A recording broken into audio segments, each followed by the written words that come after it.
Hey, it's Mel from Rap Rankings. To hear the full episode this clip comes from and all of the other episodes, check the link in the description, stop by raprankings.com, or search Rap Rankings on your favorite podcast platform. And please consider liking, subscribing, and commenting to help us grow the channel and continue our journey as hip-hop's first and premier extreme podcast. So, folks, we are back right here on Rap Rankings, and we have a special guest with us. It's a man who we actually share some podcasting roots with. This is true. Back in the day when I was young, before Rap Rankings, we were just a few wrestling fans, right?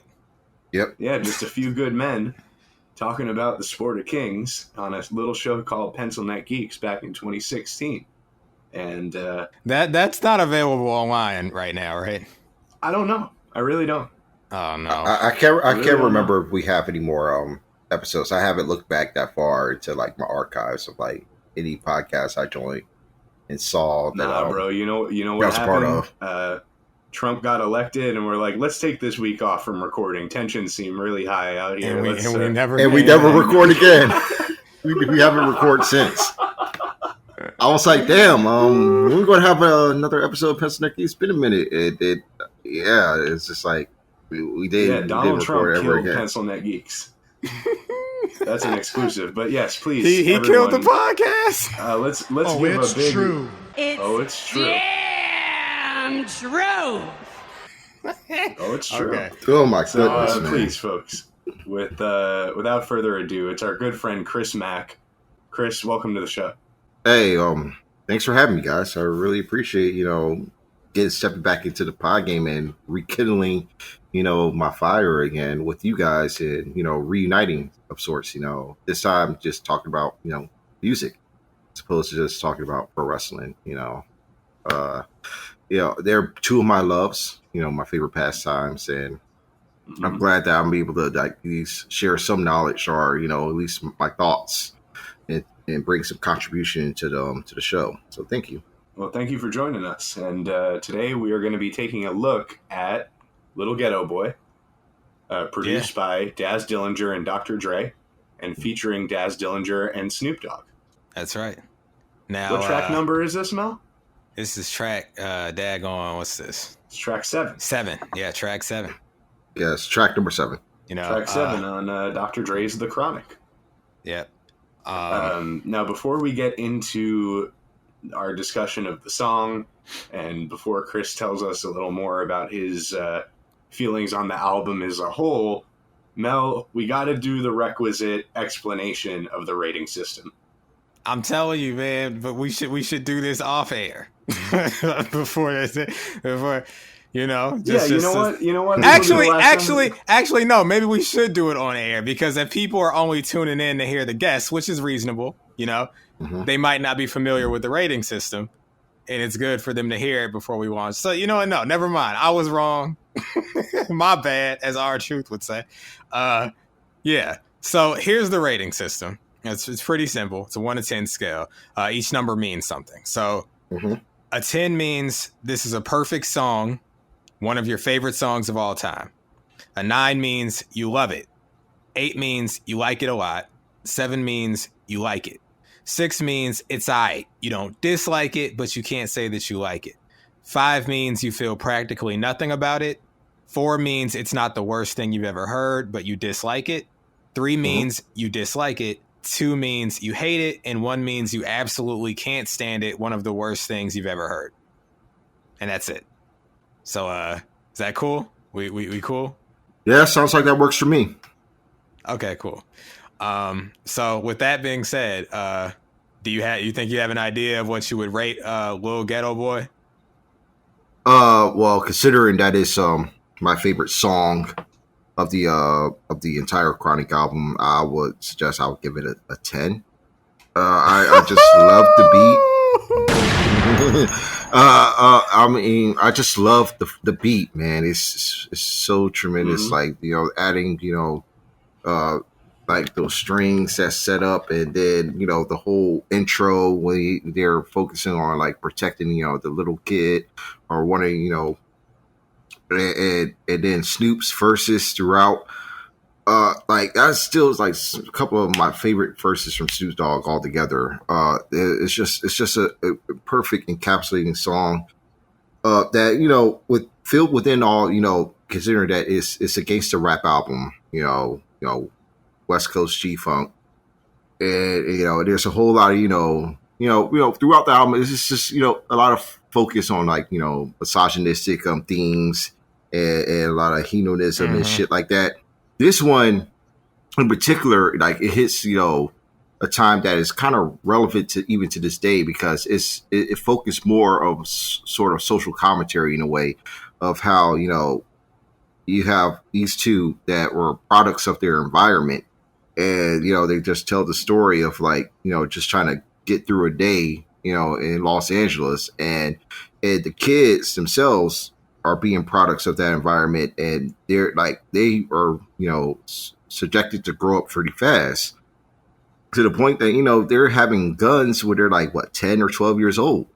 And, I would just look at that song as something that's just, something that remain, special to me because I can always go back to that song whenever I play the Chronic. Like, it's that song that I always go to. It's like, this is like one of those themes that just stands out the most in Dr. Dre's discography. Word. What's interesting? I'm glad you pointed this out. Well, I'll lead off by saying this. It's your favorite song. It's also my dad's favorite song. Shout out to my dad. He told me the other night when I said we were going to be doing this album. So, hey.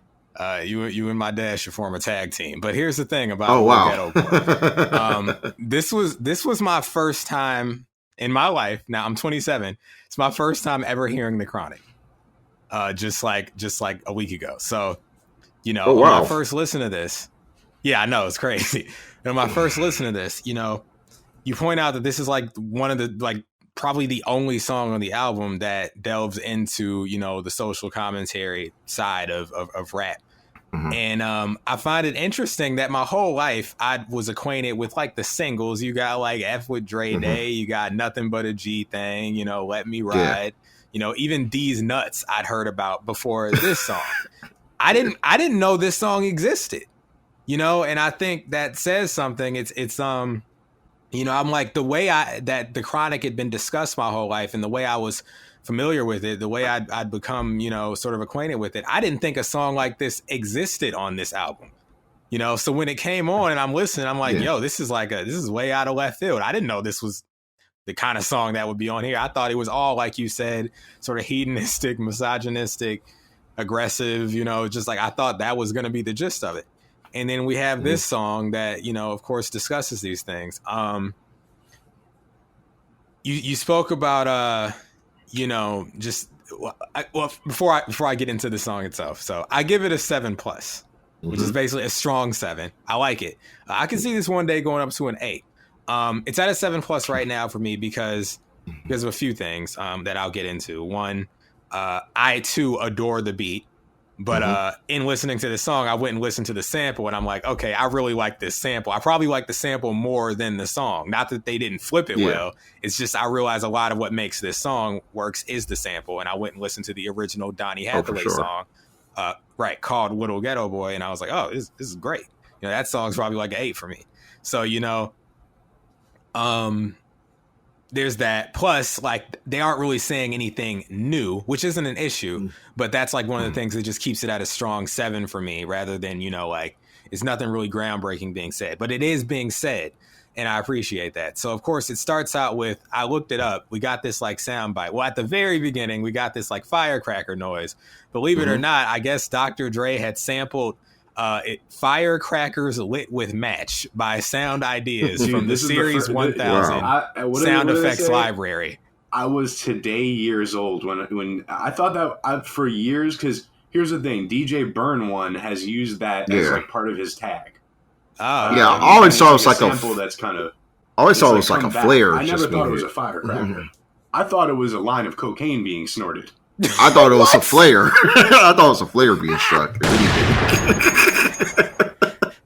Well, I thought it was a flare too until I looked it up, and it's like, oh, it's a firecracker, I guess, according to this. I thought it was someone snorting a fat line of cocaine and then got to snort the remnants. Right, there is like a short pause in between.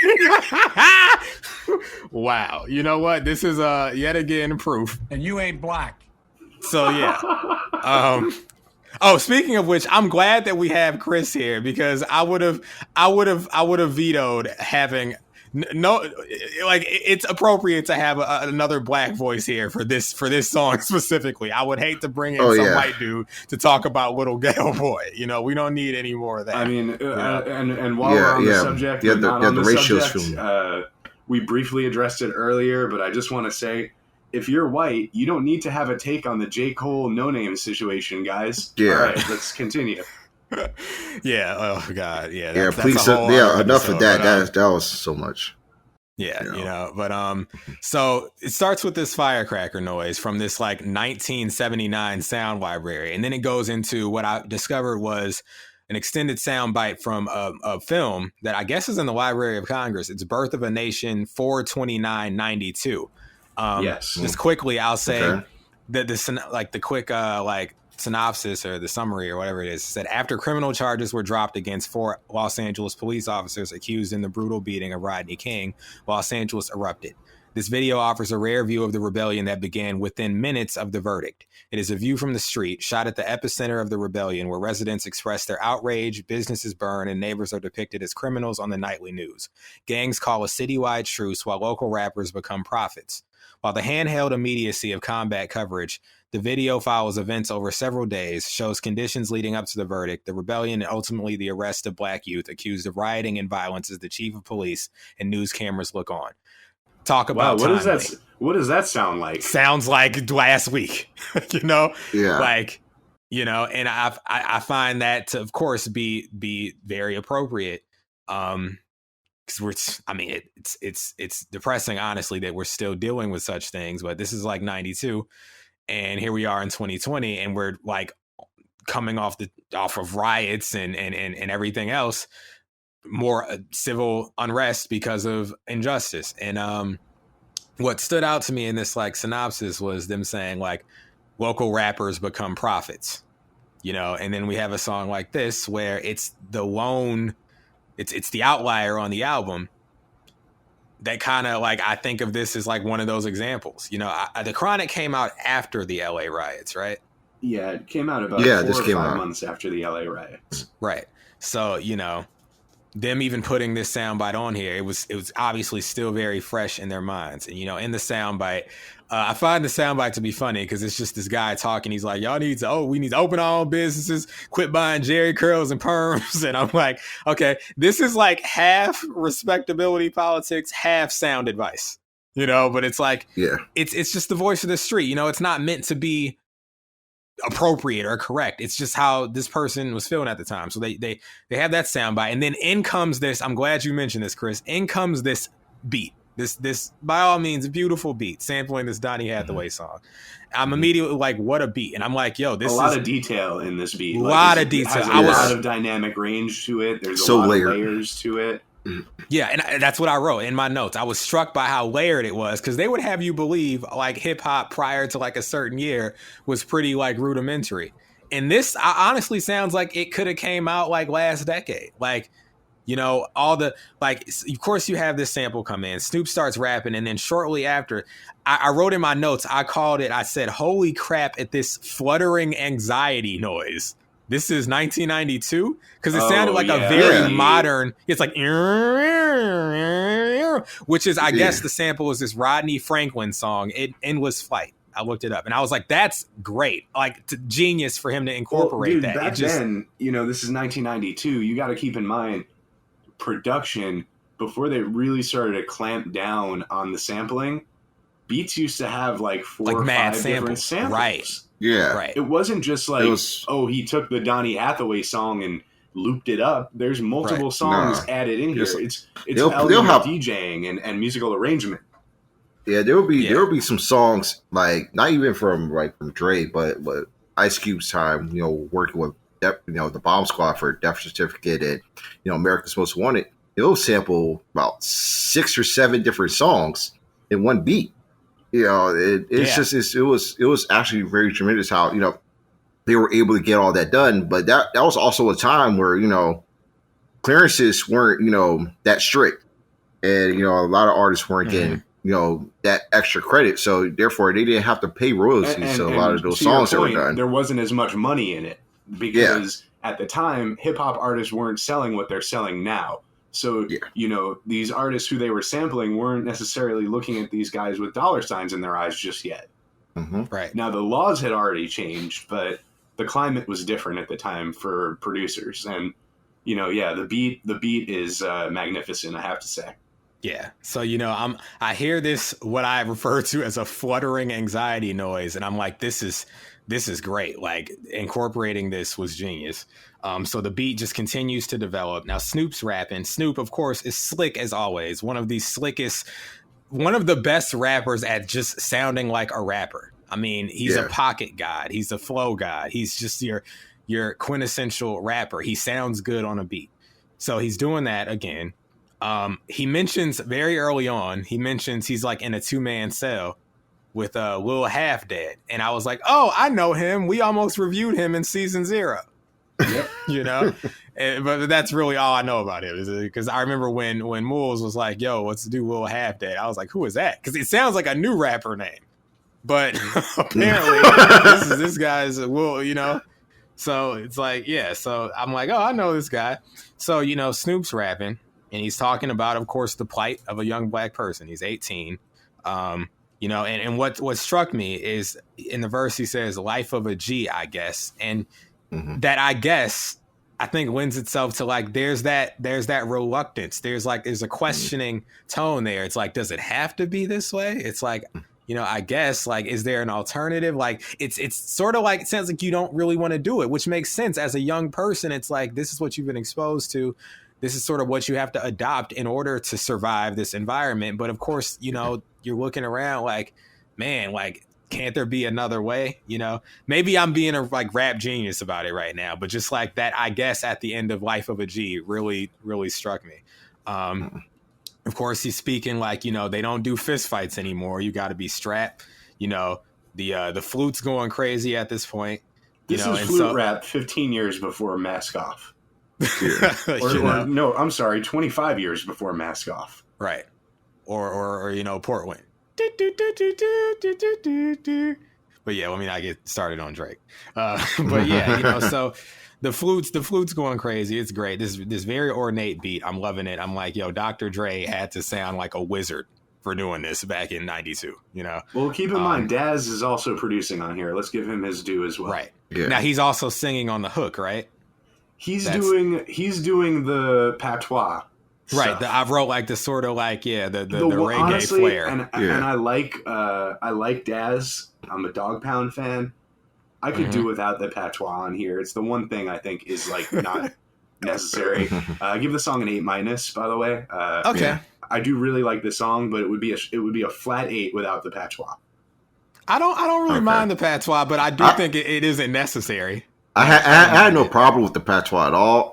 Actually, when I was before, knowing that was a Donny Hathaway sample, I always thought it was Nate Dogg that was doing the hook, of Lil Ghetto Boy, because he was a frequent collaborator.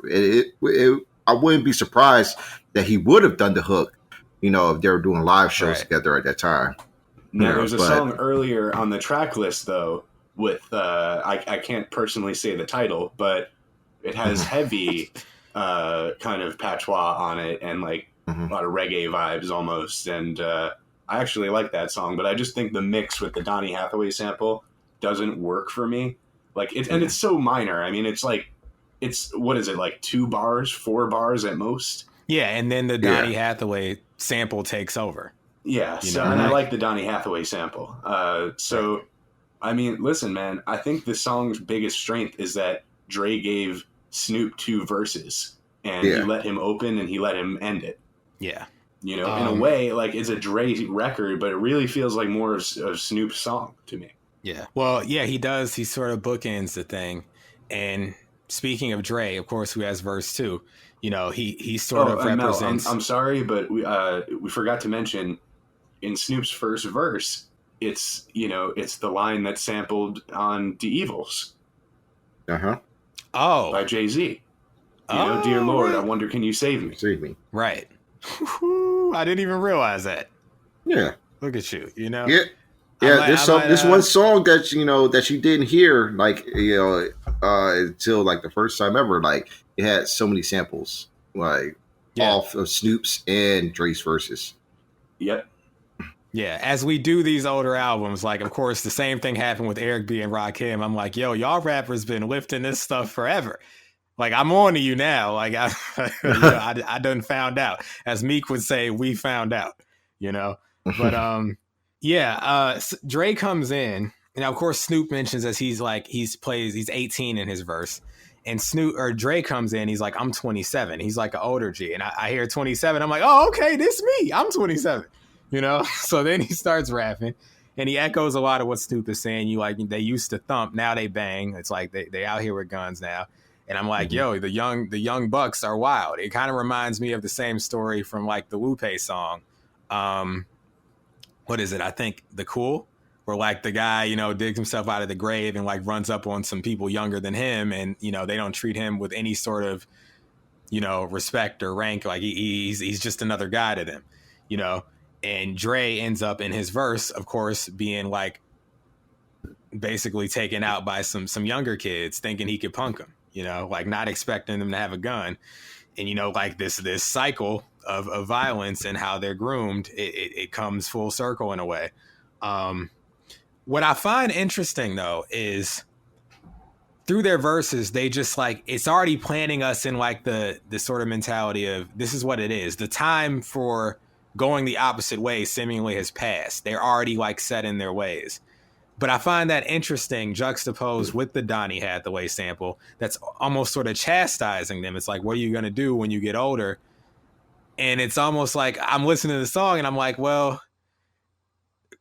I would say it's they didn't want to do this. It kind of happened to them without them really realizing, that they should be actively fighting against it or that there may be a way to actively fight against it. It doesn't take away from the song at all to me. I just find it interesting to hear Donny Hathaway, sing about these people as if he didn't know he was singing about these people. Well, right, it's a sample, right? But the way the sample's utilized, rather, it's sure. Like, but the thing is, Mel, is that it's to me, it's like a fine line when you make a record like this because the intent is not what gets you a 7, 8, or even a 10.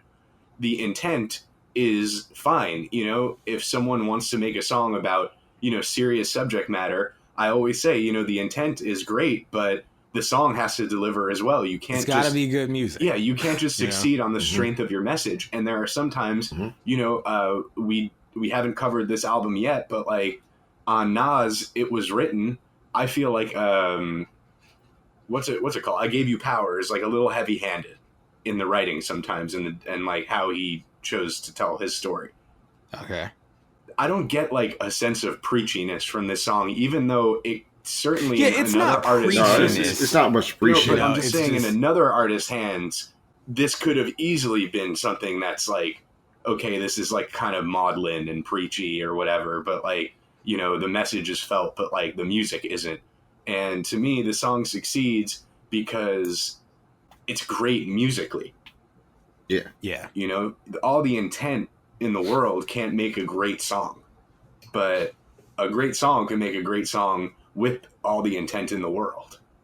Yeah. Yeah. That's all. So, I mean, that's why I give it an A-. I think it succeeds on some of those, on the fact that this is a song that in the hands of many other artists would not be this song. Right.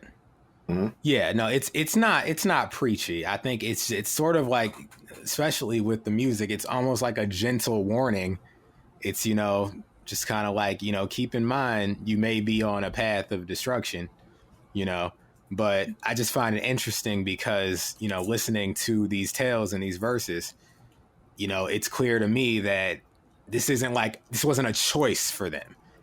I think combining these verses with what's being said by Donny Hathaway, it almost seems like they chose to do this, and like he's like, why would you do that? But that's not. It's much like a cautionary tale. it's like a cautionary tale of Right. sorts. Yeah. Exactly. Like I said, it's being a product of your environment. It's like at this point you pretty much have no choice of what to do, and you go and do whatever is necessary to survive. Yeah. And that's a lot than what we're seeing. Then what it was in '92 and exactly what it is now. Here in 2020. Yeah. So crazy that we had this album. I was telling you, Chris, the other day, this album was penciled in on the schedule already way before the protests, way before COVID, anything. Like this season was kind of worked out already in advance by February or March. So the fact that we're coming up on this review now of The Chronic in light of everything that's gone on in the past few weeks, it's really it is unexpected, but the album is certainly more timely today than it's felt in a long time. Most definitely. Well, And, I mean, speaking of the album, I don't know if the album is timely. The album itself is time, but the song itself, it's more. Well, I think there are time things on the album that still, like there's clips and stuff throughout the album and whatnot that are still relevant today. Oh, sure. Yeah. Oh, yeah. Yeah. But in the sense of this album as a whole, Mel, we know you gave this a 7+. Chris, you gave it a 10. I give the song an 8-. But as the album stands for you as a whole, how do you feel about The Chronic? I mean, this is, your first appearance on the show. I gave you the list of albums we were doing. This is the one that you wanted to come on for. So I'm just interested to hear why The Chronic is special to you. For me, overall, as a Chronic, it still stands as one of the greatest rap albums of all time. Just a landmark in West Coast rap. Just a symbol of how much of I would say how methodical and how genius Dr. Dre was as a producer. Just putting songs together, structuring them, the way that he just built this entire beat for Lil Ghetto Boy and other songs on the album as well. It just showed that he had just like a great vision for what he wants, rap to sound like in that time frame. And to make it, he wanted to make it sound like timeless, that it could be played for years to come. And I remember a time when I was actually talking about this album with a mentor of mine when I was in college. He wrote about and reviewed the album when it came out at the time and how crisp it was sonically for him. And how it was just like, it was something that he'd never heard before, as far as like hip hop production went at that time. And still, it's a landmark. And, and I look at that, it's still like, as far as like production goes, you could probably put up 2001 as something that could compete with The Chronic as far as like the production goes, and you might like the beats better on that end, but this here, this pretty much set the stage for Dr. Dre to become like the mogul that he is today. 2001, because Dre definitely revolutionized production and the sound of production twice. First with The Chronic, and then in 1999 with The Chronic 2001, once again, bringing rap into like the Dolby Digital hi-fi era of like, whatever you want to call it. Some people call it, will say, oh, it's just the loudness wars. It's like artificially sweetened music, basically. But, that loud, sterile, like, basically it's to me, like 2001 changed mixing forever in the way that people mixed their beats, mixed their records, and how hard beats are supposed to knock after that comes out. This album is similar in the sense that it doesn't change the way music, is mixed necessarily, but Dre's level of, just attention to detail in the production has always been there.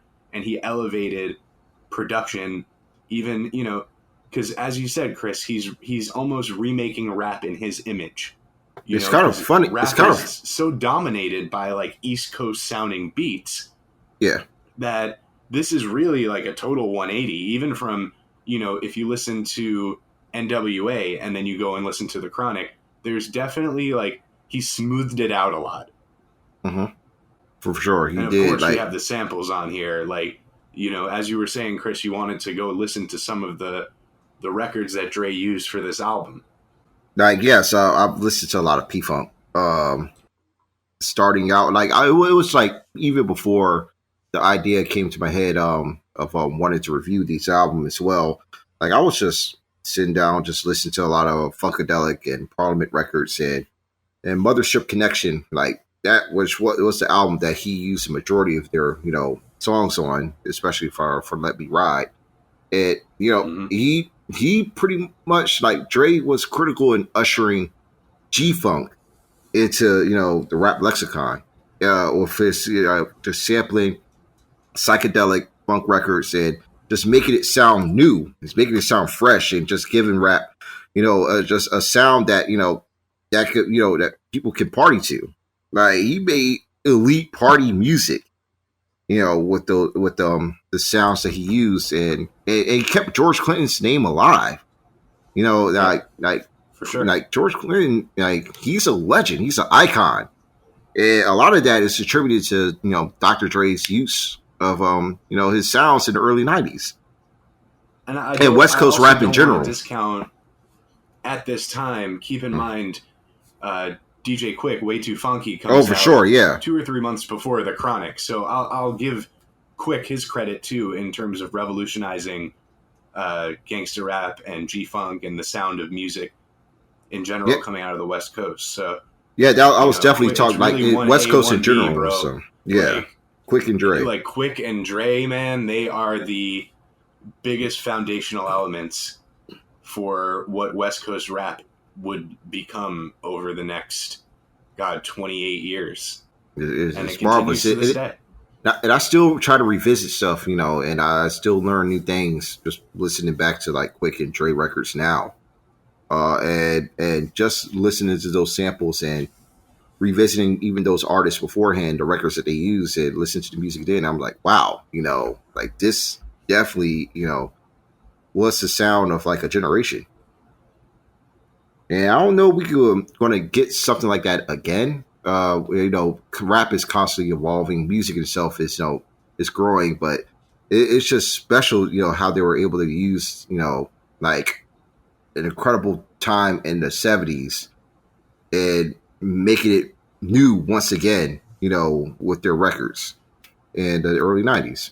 Yeah. Yeah, I agree. I on that note, I often wonder what of this era would be repurposed in the distant future, if anything.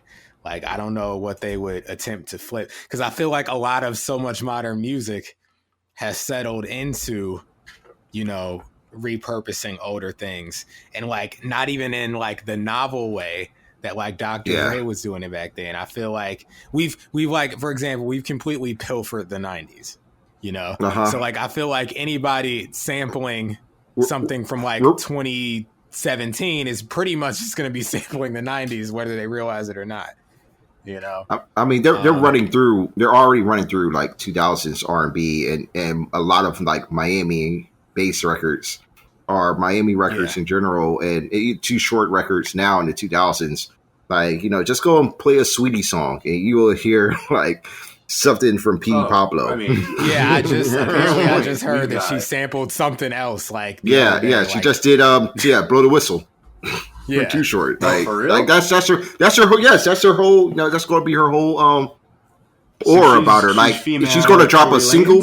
She's just going to drop a single a year. I don't think she's ever going to have an album out. She's going to drop a single a year, and that single is going to pop solely because it's a song that was from the mid 2000s that she's sampling. You know what? I think that's fine. Like I wish more artists would just like drop just singles. You know, especially in this era where we realize that like singles are the things, you know, they get TikTokized and, you know, meme to death. It's like that's where the traction comes from. Some artists I think should just drop singles. Some artists want to make, I feel like if you're a kind of artist who doesn't really care about an album or doesn't really think in an album sense, why should you be forced to make an album? I feel like if you're a good singles artist, you should just put out singles. Look at OT Genesis. It worked for him too. Pressured. Who's that? OT Genesis. Like he was eating. Yeah, for years because of that. Right. Exactly.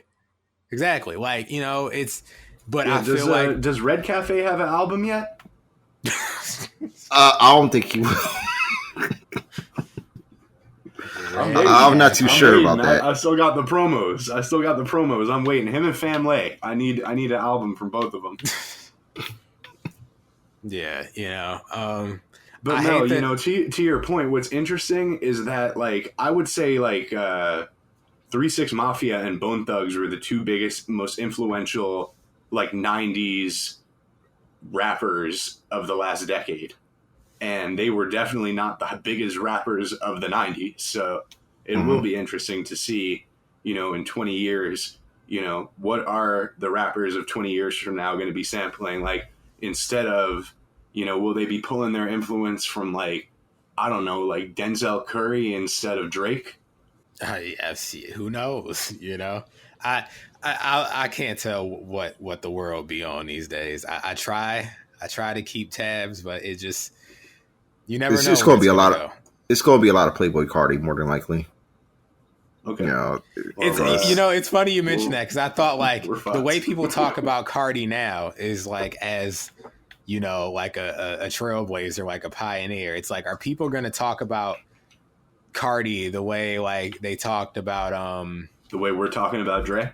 Yeah, I guess. It's just like, I feel like that's going to be with for Travis Scott. Like, the way that my nephews play his music is mystifying to me, and I know that they're going to be looking at him like an icon for years to come. So I won't be surprised. I'm looking forward to seeing how the youth will look at the music of today and how they will revere it going forward. But I don't know. It's a mystery, man, because it's just so much. It really is so much, man. Like, it's constantly evolving.